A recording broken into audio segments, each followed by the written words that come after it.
पुराणों में वर्णित शक्तिपीठों में से एक है कोल्हापुर का महालक्ष्मी मंदिर। ये मंदिर महाराष्ट्र राज्य के कोल्हापुर शहर में पंचगंगा नदी के तट पर स्थित है। इस मंदिर में स्थापित देवी को महालक्ष्मी या अंबाबाई इन नामों से पूजा जाता है।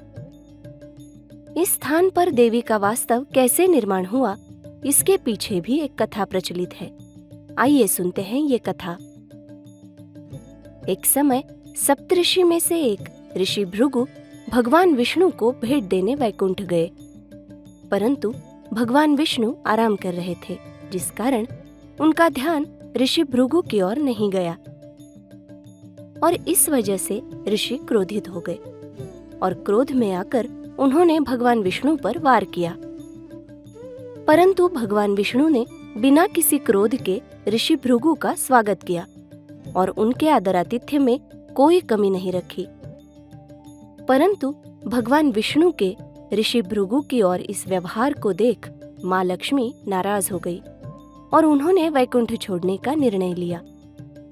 वैकुंठ छोड़कर वो पृथ्वी पर निवास करने आ गई और जिस स्थान पर उन्होंने निवास किया वो है कोल्हापुर, जिस स्थान पर आज उनका मंदिर है, जहां उनके दर्शन पाने भक्त हजारों की संख्या में इस मंदिर को भेंट देते हैं। इस प्रसंग के बाद भगवान विष्णु ने माँ लक्ष्मी को मनाने की बहुत कोशिश की, परंतु वे नहीं मानी और मानते हैं कि इसी कारण वो भी माँ लक्ष्मी का इंतजार करते हुए तिरुमला में स्थित हो गए।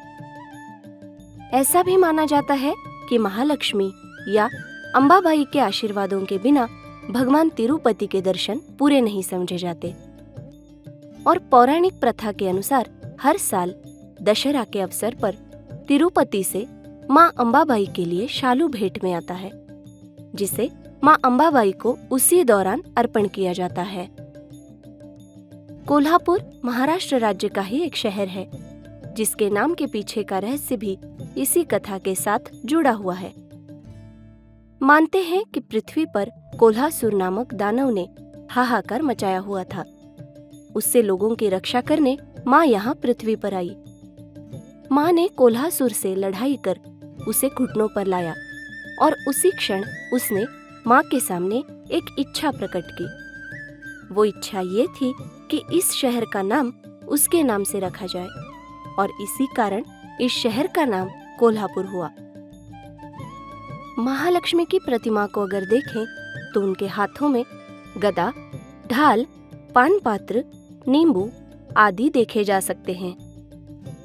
माँ अंबाबाई के अलावा उनके मंदिर के परिसर में महिषासुरमर्दिनी, विट्ठल और रुक्मिणी, भगवान शिव, भगवान विष्णु, नवग्रह, सूर्यदेव, माँ तुलजा भवानी की प्रतिमाओं को भी पूजा जाता है। इस मंदिर की एक और विशेषता ये है कि हर साल जनवरी, फरवरी और नवंबर के महीने में माँ अंबाबाई की मूर्ति पर सूर्य की किरणें पड़ती हैं। इस प्रसंग को उत्सव के रूप में मनाया जाता है, जिसे किरणोत्सव कहते हैं। यहाँ नवरात्रि का उत्सव बड़ी धूमधाम से मनाया जाता है।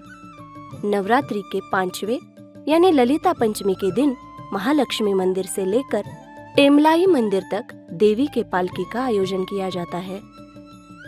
इसके अलावा हर शुक्रवार और अश्विन, कार्तिक, मार्गशीर्ष और माघ महीने में आने वाली पूर्णिमा तथा चैत्र कृष्ण प्रतिपदा के दिन माँ की पीतल की मूर्ति को पालकी में रखकर प्रदक्षिणा की जाती है। भक्त मानते हैं कि माँ अंबाबाई अपने भक्तों की सभी मनोकामनाएं पूरी करती हैं और इसी विश्वास के साथ सभी भक्त इस मंदिर को हर साल भेंट देते हैं और माँ से अपनी इच्छा पूर्ति के लिए प्रार्थना कर उनके दर्शन पाते हैं।